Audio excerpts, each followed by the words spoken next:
Assalamu alaikum wa rahmatullahi wa barakatuh. Alaikum salam, everybody, welcome. This week we are continuing to talk about the Quran, qualities of the Quran. In the previous weeks, we talked about the word order in the Quran. We gave some examples, and we talked about the eloquence. And inshallah, we will keep talking about different aspects of the miraculousness of the Quran and the conciseness in its style and in expression, clarity, and the meanings. Different aspects of the miraculousness of the Quran we are reading from the book Words, 25th word. Inshallah, this week we will talk about the eloquence in its meaning. And inshallah, we will give a few examples from the Quran too. And we will talk about the meaning and how it's eloquent, inshallah. أعوذ بالله من الشيطان الرجيم. بسم الله الرحمن الرحيم. والصلاة والسلام على سيدنا محمد وعلى آله وصحبه أجمعين.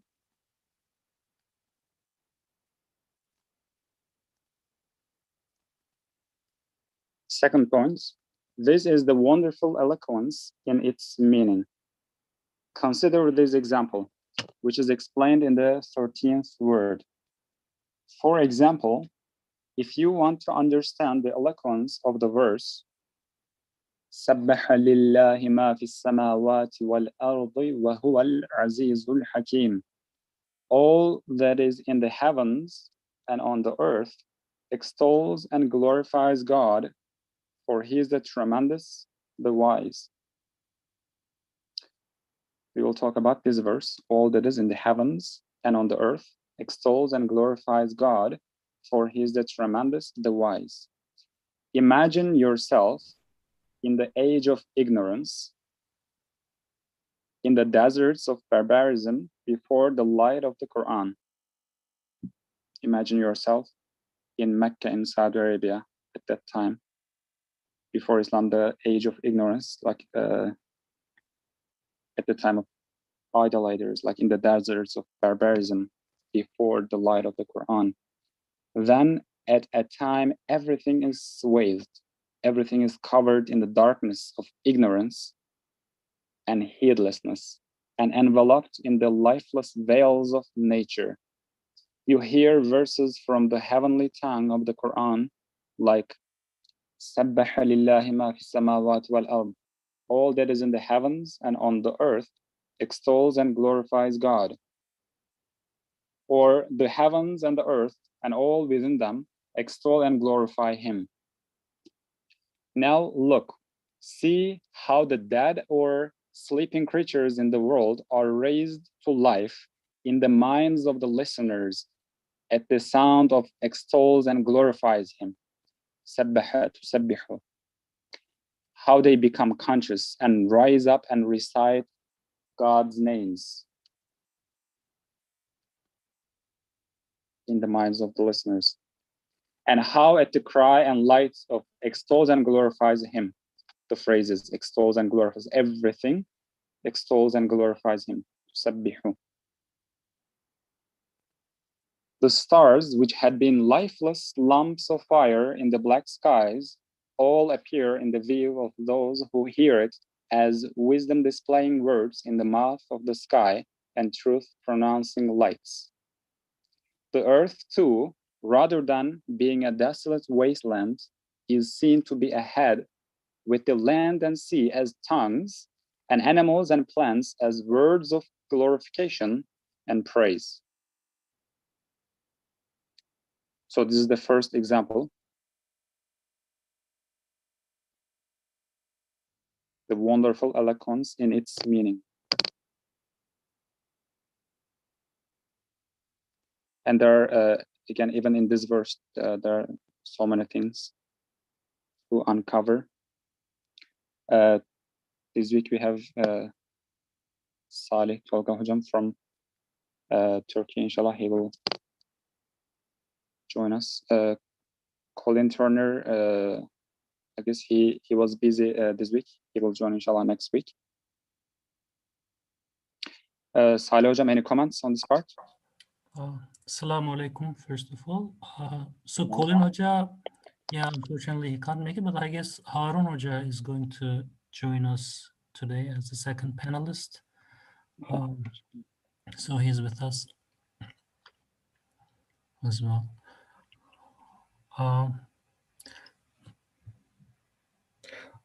Yeah, I mean, so Ustad is drawing an interesting picture of a unbeliever, or actually someone who hasn't ever been exposed to the teachings of Quran at all. And he's asking us to, through imagination, go back to the days where this message of Quran has never been revealed at all. So the distinction can be understood the best by with your imagination going back to those days, because so we got used to being kind of exposed to those meanings because we came to this world after the revelation, so we are both lucky and unlucky. However, the way to really understand the value, the precious meanings in the Quran is to go back to those days and put yourself in the situation where everything is seen to be lifeless, seen to be unconscious. And it's not only a single person who is who is in this terrible situation, but the whole society is in full ignorance. This is why we call it as the Asr Jahiliyyah. So there's no one, almost no one, who has ever been taught those meanings. So, so I think here we have to try doing the same thing because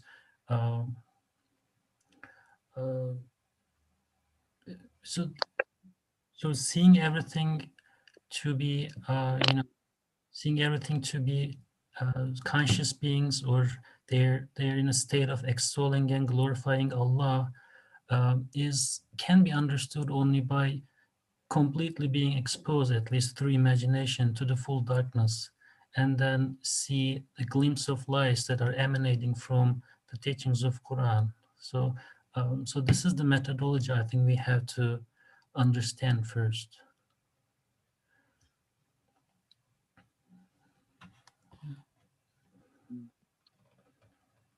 So if we now I have there are so many believers in the world and around us, and we are always, I mean, as we were raised like in the belief in God and angels and so many other things. But at the time you said we should go there at the time with our minds, in our imagination, and feel kind of like darkness of unbelief and like how everything is unconscious and lifeless.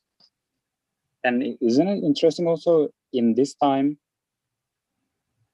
even though the science, the improvements, developments in the science and many other things, in terms of seeing things lifeless, like in the veils of nature, isn't it kind of the same?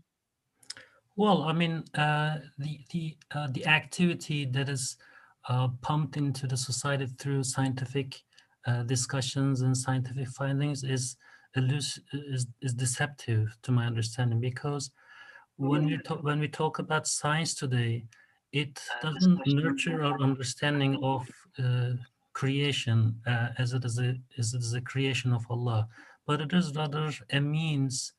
Unfortunately, it's a means to nurture and boost our ego. So it is because of this that a scientist who has dived into the details of science very seldomly becomes humble when it comes to talking about the creator. I think here the point is that we have to have a background which is a dark color, and then try to see the white nurani dot, which is the light emanating from Quran. So as we increase the contrast things become more apparent and apparent. And this is the case for example, when we are sick. So when your hand is hurt or you have a headache, then it is pretty much the only time that you think about that you have a hand or you have a head that you're carrying over your shoulders. So I think the point here is that, as I said, we have to have some contrast in our understanding, and by making this a means for just comparison, we can understand the nuances and the beauty in the teachings of Quran. And science today is trying to explain things in different way, but the glittering lights of science is unfortunately not nurturing our understanding of Quran. And this kind of a path unfortunately ends up being, exhausting when we, for example, lose our health or lose our um, health or maybe consciousness, when we pass away, when we die. Everything that keeps our understanding of this world in terms of science is going to, go away. I don't know. Harun Hocam, what do you think about this? Assalamu alaikum. I'm trying to follow, the topic is very deep and very relevant. Of course, from the previous weeks, as you all together discussed about the definition of the Quran, which is way beyond the literal understanding. It's not just a book. It's not just a book from the creator of heaven and the worlds. The definition of the Quran given by Ustad Said Nursi, it was very fleshed out. There are many aspects of the Quran. So, of course, not to the addressing the depthness of the Quran and its comprehensive definition of the Quran. But at this point, we are just concentrating on the eloquence of the Quran with respect to its meaning. That's the second point. So if we concentrate on the definition of eloquence itself, we can refer to the text of reasoning, muhakamat. In muhakamat reasoning, Said Nursi defines eloquence as, the sequence of the meanings. Like, I want to tell you something, the order of the meanings that I'm putting forward just gives the eloquence of my speech. So it's not the words that I'm using, it's the meaning, it's the logical flow, in other words, to my understanding, that gives the eloquence of the speech. So sticking with this definition, the logical flow, here the verse taken is Sebbaha lillahi ma fis samawati wal ard.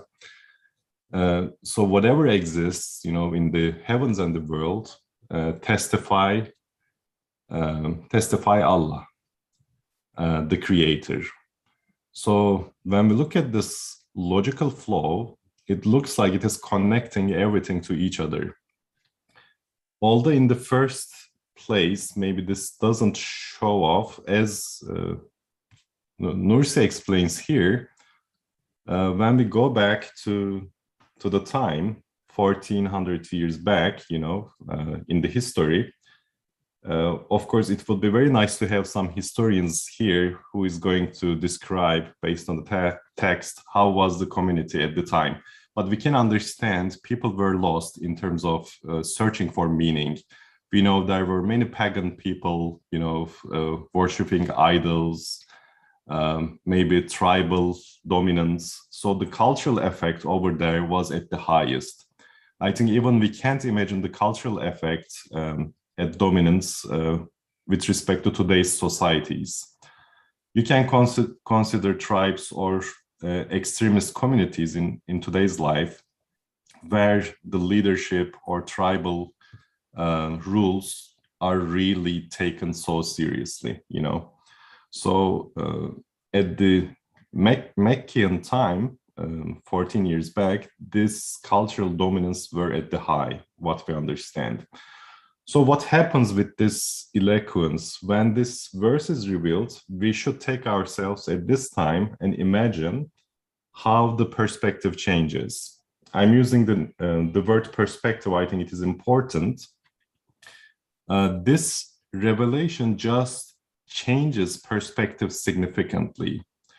When you think of a tribal culture, strong, with strong bonds to each other, understanding everything from the eye of leadership, from the eye of tribal customs, a speech or a sentence is coming and it is saying that, hey, just look around, just get out of your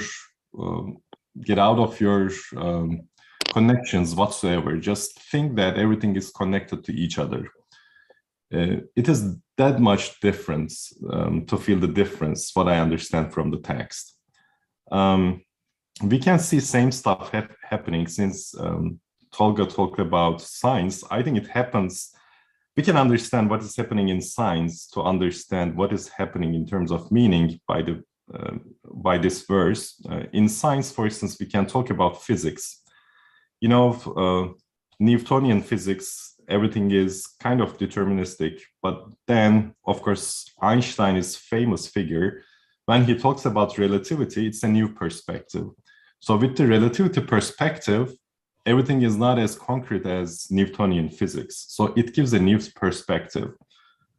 Maybe the relativity at the time was not welcomed very well, but now we look at the world from a different point of view.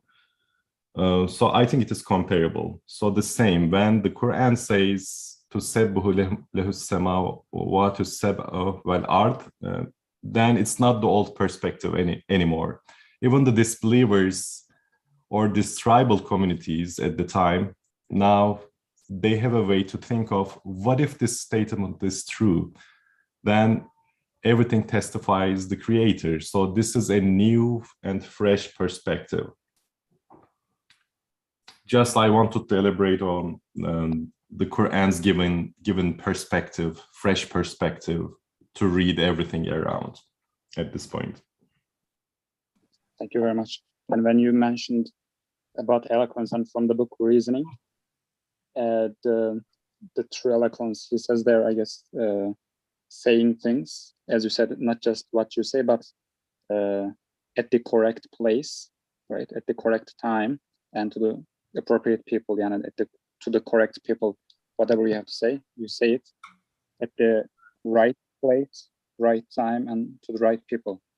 Yeah, that's general definition of eloquence, but especially the order of the logic is very important. I mean, I think it's at the core. And here, yes, Sarajan. So I was just going to say, highlighting this point is really important, because I think this is one of the matters that Ustad is also want us to focus on. One anecdote from Hamza radiallahu anh is that he, at that time when this is happening, he is not a believer, as far as I remember the story. But in the Arabian Peninsula, it's all desert, so everybody is in the desert, and the first and foremost thing that that your eyes catches the vast desert and the vast sky. And when he goes to the desert during night, he reflects upon what his eye sees, and the next morning comes back to Rasulullah ﷺ and says that Allah is what it says, let me remember. So at that time they were of course idolaters, and he says these heavenly bodies, sky, star, and moon, confident those idols.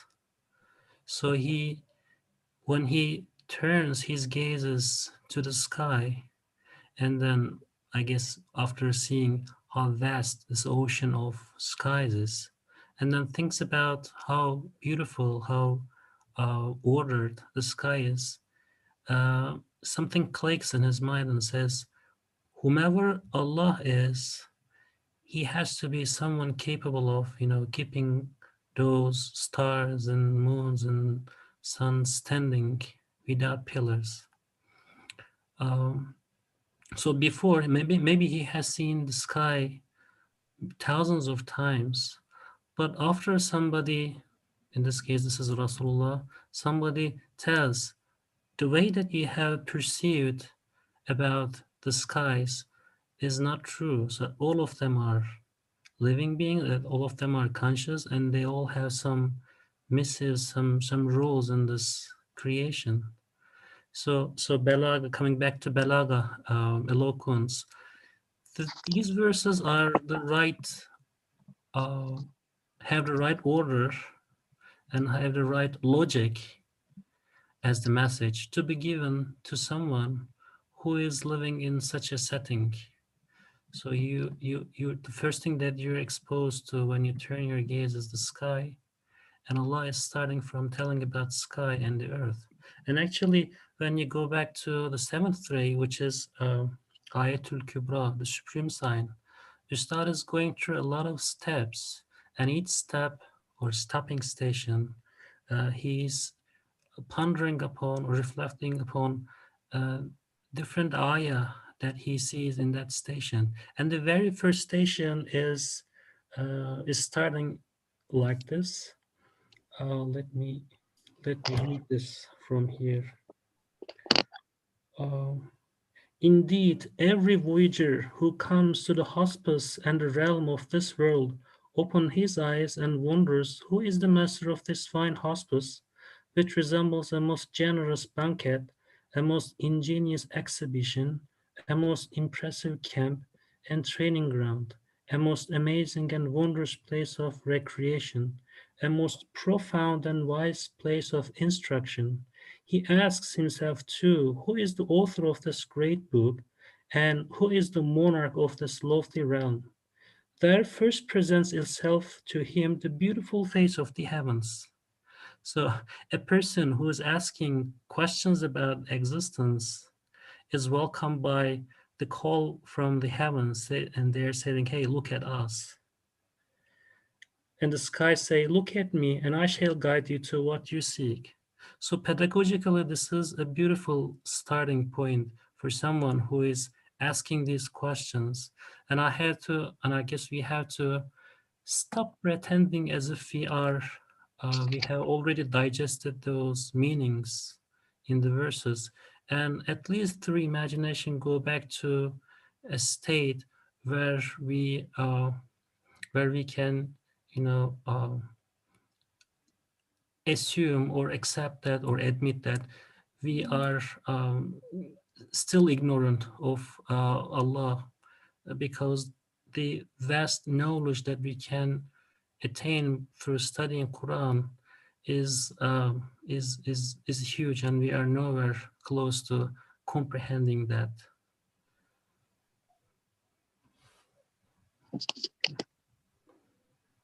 And at the time, as you said, the sky, the people didn't have much knowledge on the atoms, what forms us, but the sky, the stars, is open to everyone, right? It's what they see, especially in a desert, right? It says the beautiful sky, right? It's when people, when they come to this world, and Said Nursi explains it beautiful, as you said.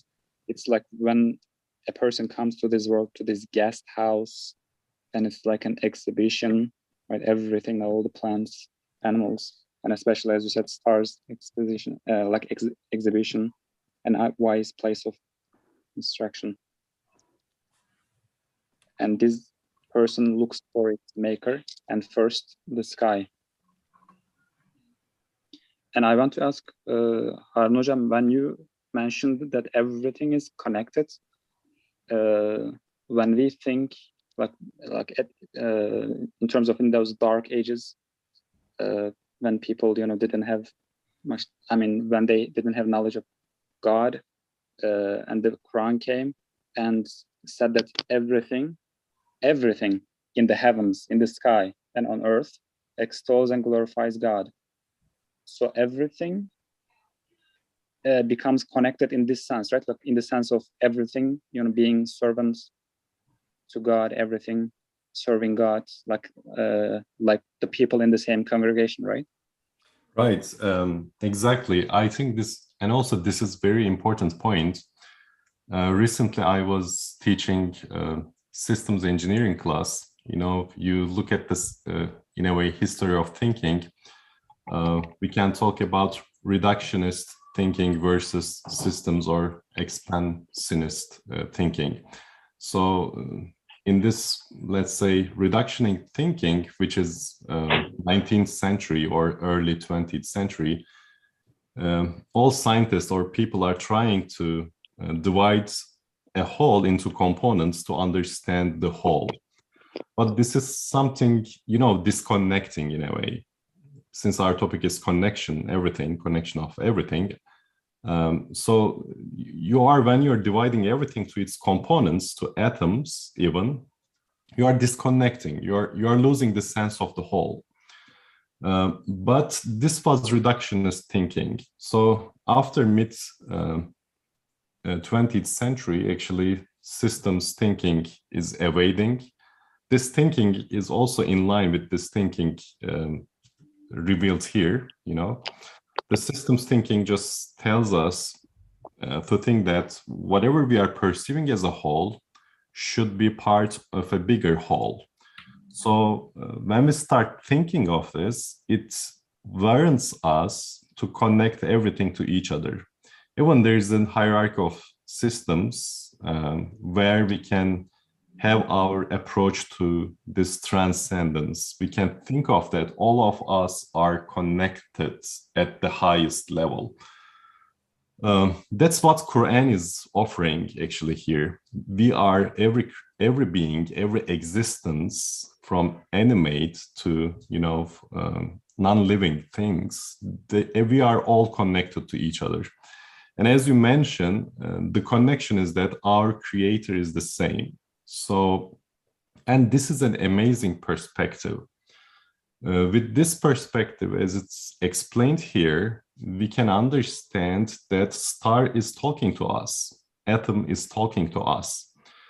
This is a language, and we can see a lot of verses in the Quran indicating this. Even the first revelation, right? Let's remember, Ikra, read. So the message comes to the messenger, read. As the messenger replies, I don't know how to read. So, you know, the going on, the first revelation becomes read in the name of the creator. So the first message of the Quran we can perceive is reading in the name of the creator. That means just look at everything in the universe in the name of the creator. So look at the connection, think that they are all connected in the sense that the creator is the creator, you know? And that means everything is serving in the same system. We are part of the whole system. This is a very fresh and, you know, very also warm, very relaxing and comfortable perspective that makes sense inside of us. MashaAllah, when you said parts, everything is a part of a system, I feel like, I mean, this connection is great. I mean, everything, even every human being, like the thing that we need most is the connection, right? This relationship, and everything actually is like that. And when you said everything is a part of a system, everything is like a member of a family, right? It's all exactly. Thank you. And here, this at the end, the last sentence, it's amazing explanation that the earth says, the earth too, rather than being a desolate wasteland, the earth, that's how we see it, like on like just another planet. But when you look at it from the perspective of this verse, it is seen to be a head with the land and sea as tongues. So as if the earth is like a head and the land, sea is tongues, and that tongue is speaking the animal and plants as words of glorification and praise. So if there are any comments that we can take, if not, inshallah, we can read the next verse, inshallah.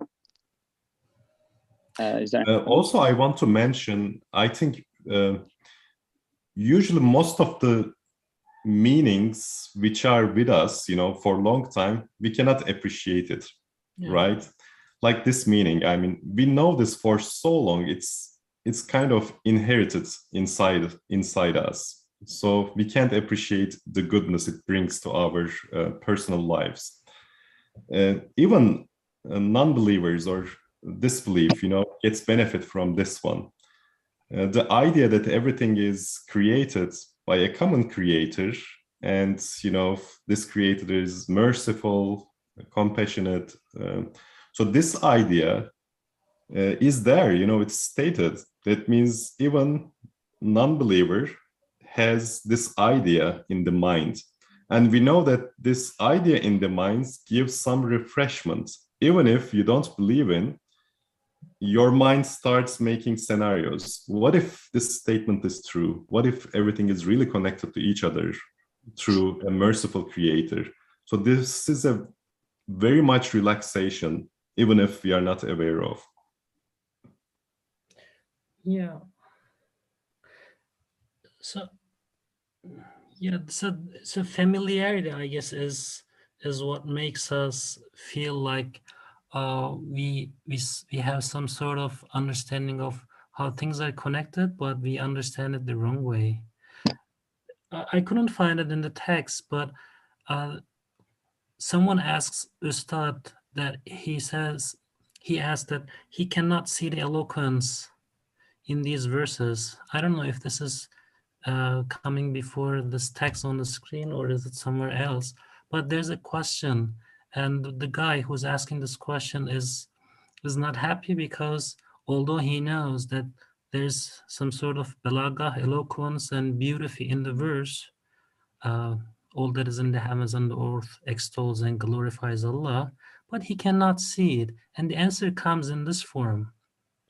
So Allah, Ustad is a very good pedagogue. He knows where to point the student. So there's some further meanings in the way Ustad explaining or approaching this problem, and I guess it is because we feel like we know things, and we are accustomed to certain meanings, including like how things work in the heavens, or how the physics work, how the chemistry works. All of these pieces of knowledge, rather than being means to convey us to our Creator, becomes veils or obstructions on our way. So I guess it is because of these mistakenly or wrongfully established connections between us and how things work in the universe. Ustad is intentionally trying to take us back to a time where everything is literally seen to be lifeless, dead, unconscious, have no relations between each other. And from that time on, Qur'an has been like printing a fabric that connects everything to everything. So everything is interconnected, but every connection is not the same.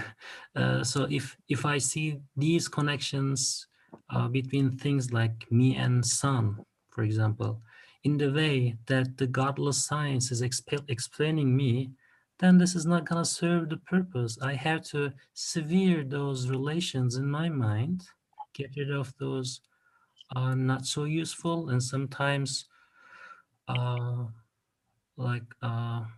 poisonous, toxic relations, and then establish new relations in the way Allah and Rasulullah is teaching us.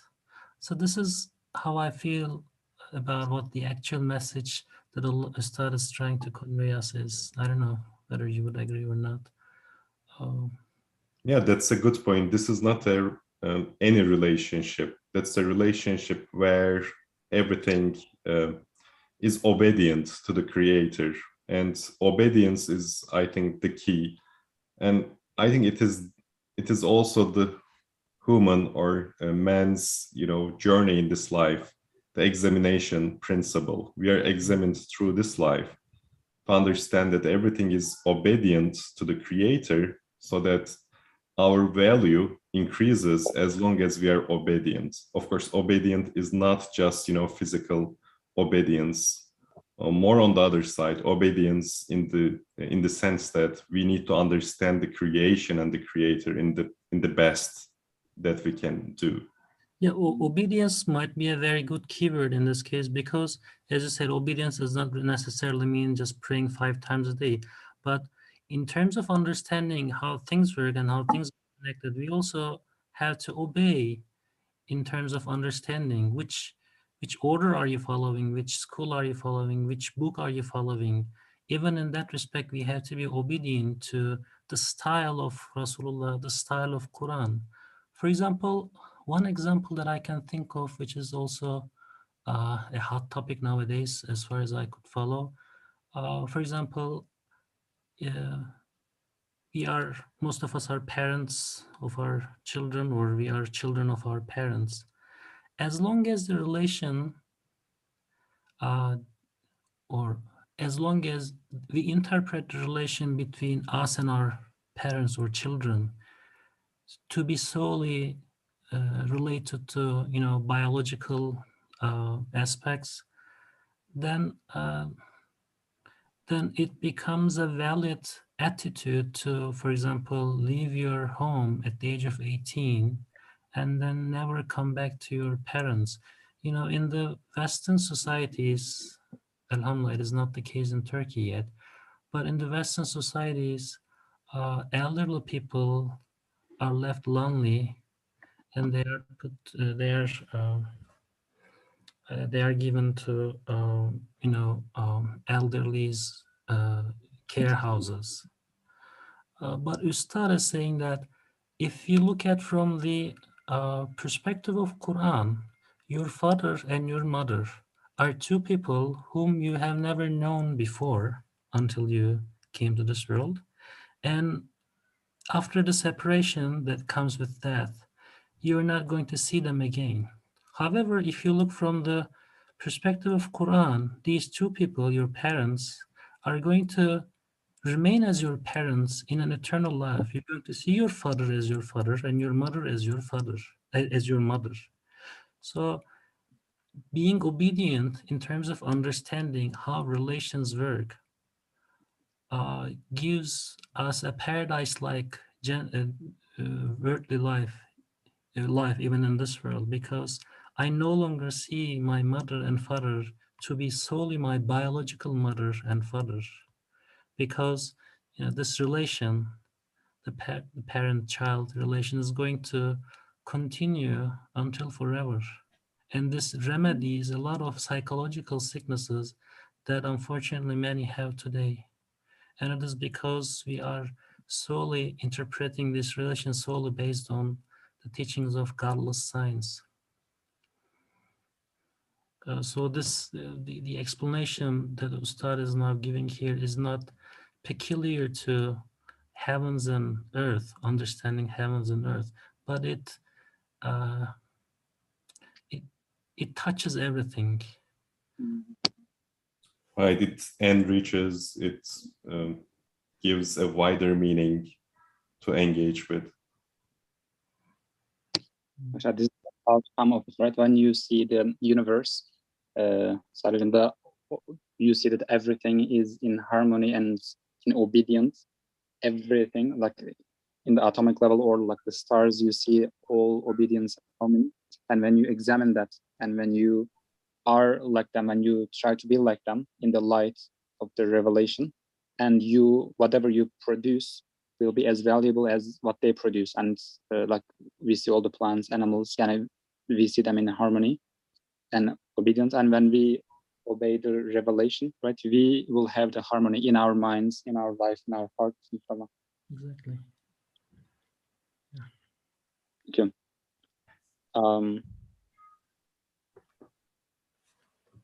Inshallah, in the second part, if there's any more comments, like we can talk about. If not, inshallah, I will read the next verse. Any more comments on this? I don't. Inshallah. There's a connection problem. Somebody wants to say something, maybe. Can we receive chat messages? No, I heard somebody's trying to microphone. I heard a microphone noise. I think maybe it's just a noise. Yeah. Yeah. Now we will read the second verse. We will talk about the eloquence and its meaning. This is, I believe, one of the most powerful verses in the Quran. Listen to these verses. What do they say? I will read the original first. Bismillah ar-Rahman ar-Rahim.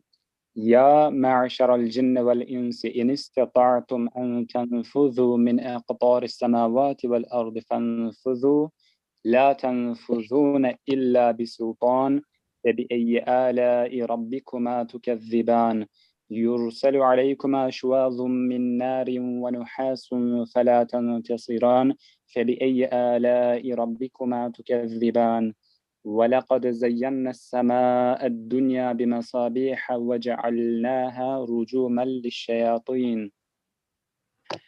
O you company of jinn and men, if you can pass beyond the regions of the heavens and the earth, pass beyond them, but you will not be able to pass beyond them save with authority given by God. Which then of the blessings of your sustainer do you deny? A flash of fire and smoke will be sent on you, and no help shall you have.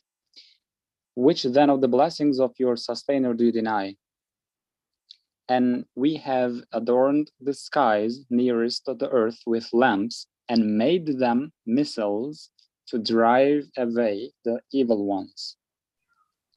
These verses say, O men and jinn, arrogant and refractory, stubborn in your impotence, in your weakness and baseness, and rebellious and obstinate in your weakness and poverty.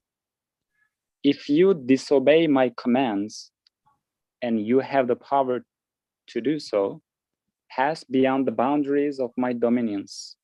How can you dare to oppose the commands of a monarch whose commands the stars, moons, and suns obey, as though they were soldiers under orders? In your rebelliousness, you oppose an all-wise and glorious one who has obedient soldiers which are thus awesome. Suppose your Satans were to resist, his soldiers could rain down stones on them like cannonballs. In your godlessness, you revolt in the lands of a sovereign so glorious that among his forces are some which it is not insignificant powerless creatures like you, but supposing the impossible, you were infidel enemies the size of mountains or the globe. They could hurl down stars and flaming missiles on you of that magnitude and wrought you. You infringe a law which binds beings such as those. If it was necessary, they could hurl the globe of the earth in your face and rain down stars, heavenly bodies on you as though they were missiles with God's permission. You can compare with these the power, eloquence, and elevated manner of expression of other verses and their meanings. MashaAllah, I it's like a coincidence. We ended the discussion in the last verse with obedience. Here, it's about obedience, right? Harun Hocam. Yeah, that's a logical flow too. I can see this eloquence in the writings of Nursi. It has meaning eloquence, which is the core of eloquence.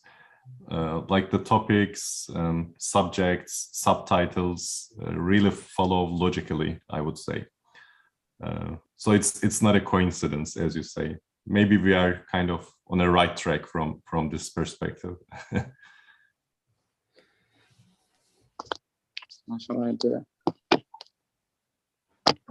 The tone of the two verses are really different. What do you think about this, Harun Hocam? Yes, whenever I hear this, I feel so small, in the first place. it is so dense. And as you say, for instance, with this verse, it is more strong, it's more powerful how to express, it just puts me in a very small position, because it draws attention once again with the connections. If I'm rebellious, if I'm, I'm opposing position to the creator with my actions, with my thoughts whatsoever. So the verse is challenging me. So try to get out of these borders of the universe. Try to, gather your armies. Try to have everything, every connection that you have in this world, to be against me in a way. This is how I understand. At this point, the challenge is, look at the sun, look at the heavenly bodies. They're with a single command of the monarch, all of them can oppose, can hit all my armies. Even if let's say I invaded the Earth, I invaded the Mars, Platon, any planets, to my, scientific, technological resources that I have and collect, still, I'm very small. Once again, it's a very challenging verse to tell me that I'm really small to be rebellious at this point. Yeah, so after every verse I say, Hasha, Astaghfirullah, Ya Rabbi, how come can I dare saying this? So these verses are kind of make me shake.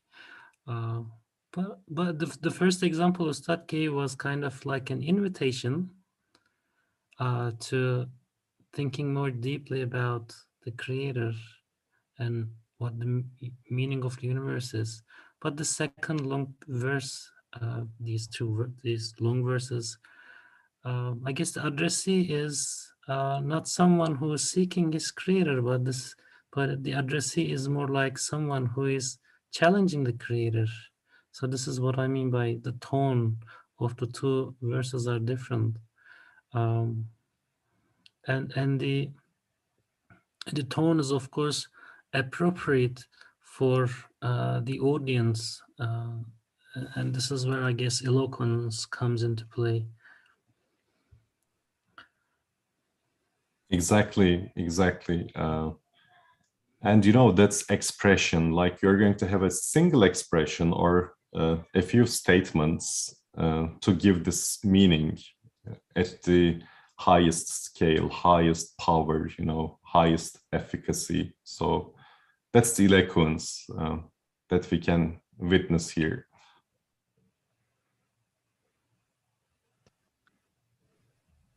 And as you mentioned, at this time, what I see, since atheism, the number of atheists increased. I mean, the people, as you said, deny and rebel against God, and even us, sometimes even as believers, we become arrogant, stubborn to the commands of our Creator. But even the people who are rebellious and stubborn, and with the advancements in the science, and then we are rich, right? And we feel like we don't need anything because we have everything already, even the health system and everything.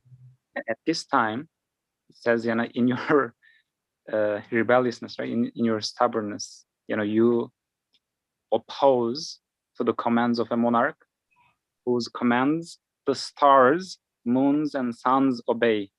It's very interesting, and as if they were soldiers under orders, like not skipping a duty, like even for 1 second, all these huge stars and moons.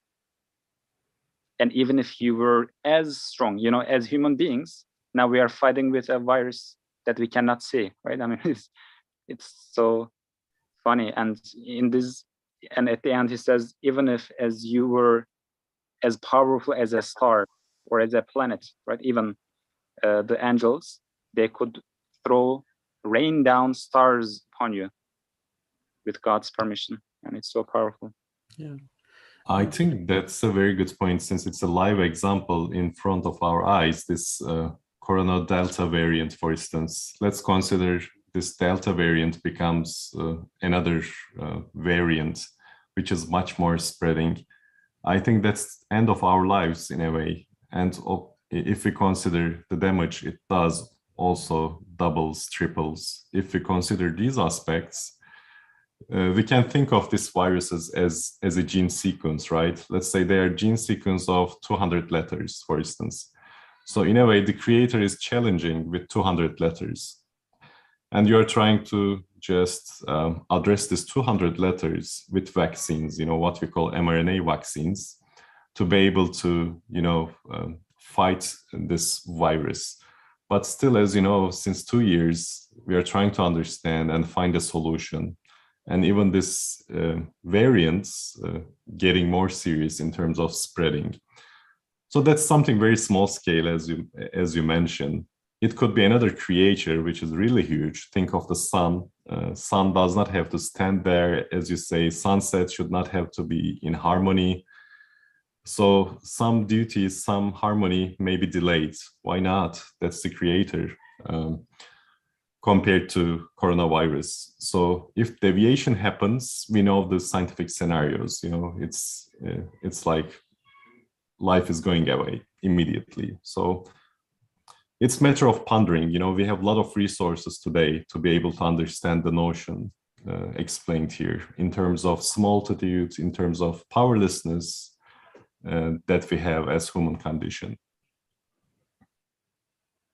Yeah. So being small and being powerless is not something that our nafs would admit, I guess, especially when we focus too much on our, for example, profession, or to focus too much on our kids or our hobbies, we start being myopic.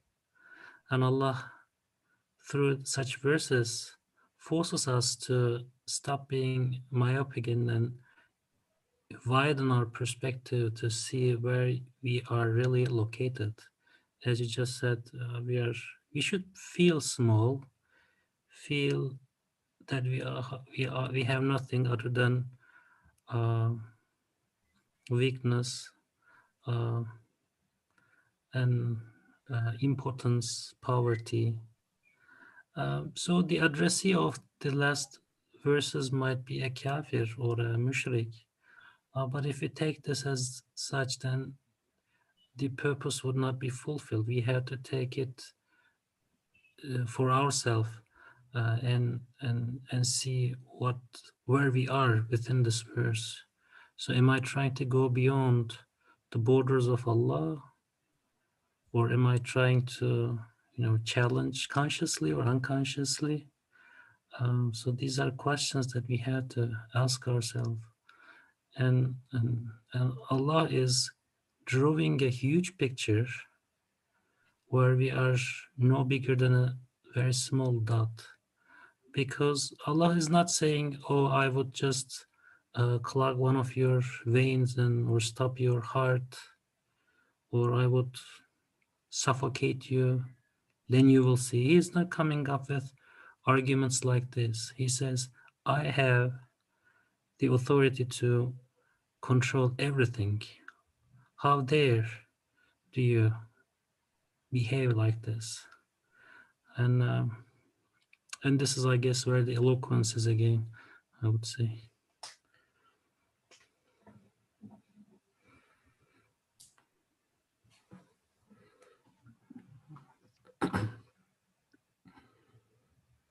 Thank you very much. This is Allah.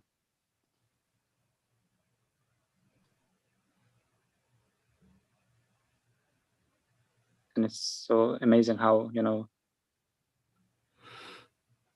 connected to these two verses that we studied, alhamdulillah. And of course, at the end, Nursi gives us homework. Just study other verses under this context. At the end of the second point, right? He says you can compare, not this one, at the end of the point, I guess. He says you can compare other verses, The first one or the? Yes, here. We can compare with these the power, eloquence, and elevated manner of expression of other verses. Yes, this one. Exactly.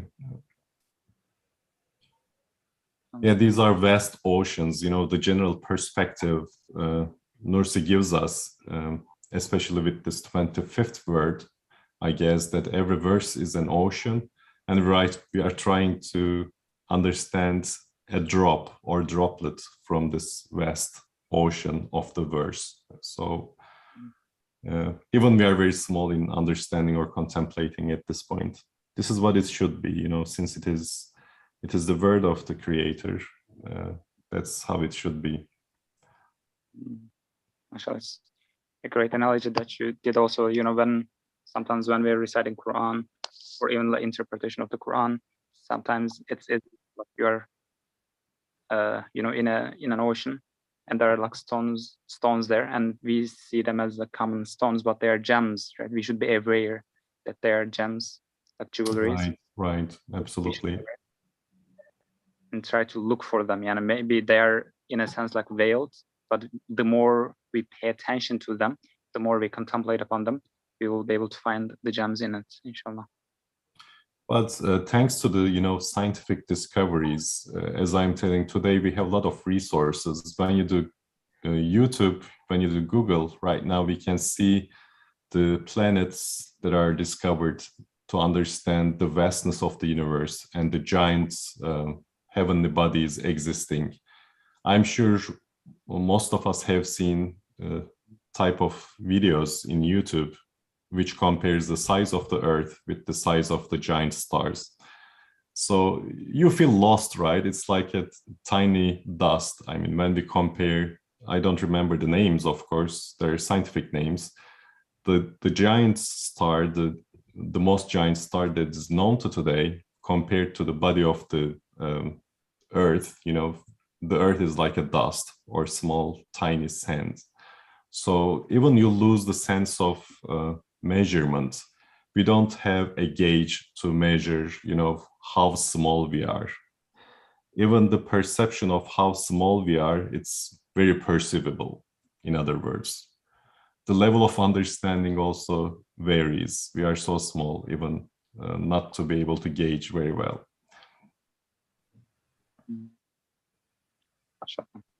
When you see that, you see the power of God, actually, right?